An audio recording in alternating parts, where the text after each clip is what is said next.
to this, the inaugural meeting of the Field Archers and Bowhunters branch of the Shooters and Fishers Party. My name's Garry Mallard, which you already know. The mission tonight is to go through the process of founding the new statewide branch. Before I do that, I'll just speak a little bit about how I came to this place now. A little bit of background as to why I've been pushing this.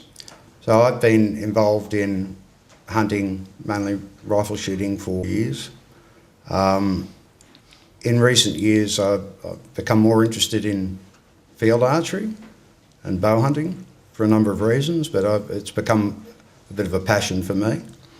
Hunting has always been a passion for me. It was a cultural passion, I guess, that was instilled in me by my father, and before him by his father. There's been a long tradition of hunting in my family. And there have been a lot of stories for a very long time too about how people were sustained, particularly through the Depression, with the use of the trusty old .22 rifle that put a little bit of meat on the table, but of course also provided a little bit of cash through the field industry at the time. So there are those very deeply entrenched eras where hunters came into their own, and where the hunting practice and culture truly sustained Australians through difficult times. But above and beyond that, it is a long-term cultural belief and practice for a lot of us. And I guess that's my focus, that conducted responsibly and appropriately, it is a valid cultural undertaking and should not be simply dispensed with by people who are against it on the principle that it's simply a sporting practice that they can ban without consequence. So for some time I've been talking to other hunters about this and finding that they feel likewise about their hunting traditions and practices. But what they haven't felt is happening is that bow hunters in particular and field archers have not felt that they've had adequate representation of their stake, while shooters have clearly had a very strong lobby group. Organisations that currently exist ostensibly to represent field archers and bow hunters' stake in this question have not been actively lobbying, and nor have they been on the front foot in negotiating with those who are speaking out on our behalf. That brought me to discuss this issue with a number of other bow hunters, a great many other bow hunters, I might add, who seem to feel the same. My background is in lobbying and advocacy. As a consequence, I could clearly see the need, but could not understand why there was a lack of action.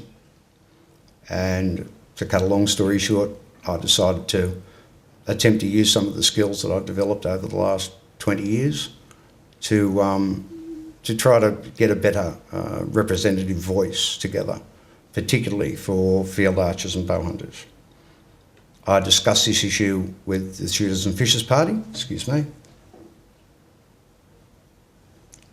and they were incredibly supportive of the idea of setting up a stakeholder group within the party that was specific to the issues of field archery and bow hunting. And that's how the Field Archers and Bowhunters branch was born. The idea is that it should be a statewide branch. That is the reason that we've chosen this venue to launch it, because I feel very strongly that any branch should have a strong and very robust consultative structure. And to begin, as we mean to continue, consulting our stakeholders regularly. And sincerely, I think that's the issue too, consulting regularly and sincerely.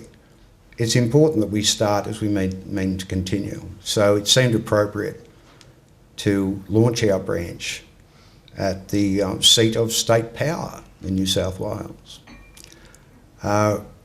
We're not here this evening to solve the woes that suddenly beset us as a result of the abolition of Game Council and the skullduggery of the O'Farrell government. That's going to be a long-term goal for us.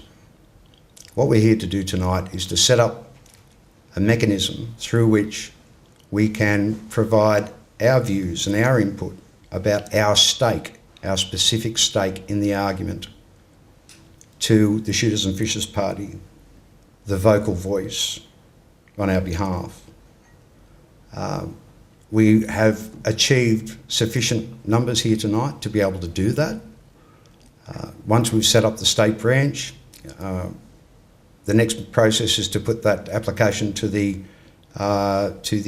state executive, and the state executive endorses that application, and we exist.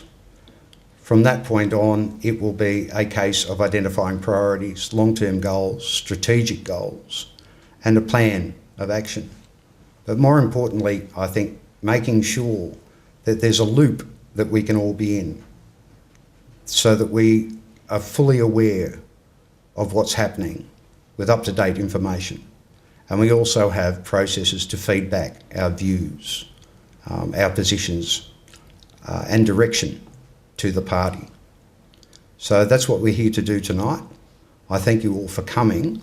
I'd like to, just before I hand it over to Robert Brown for a moment, I'd just like to read a few apologies that came in tonight. People were good enough to send apologies. I thought it was appropriate that we should read them into the record. So Chris Burton from Murray Bridge in South Australia says he can't be there in person, and he's in South Australia. He's a South Australian, but he wishes us all the very best.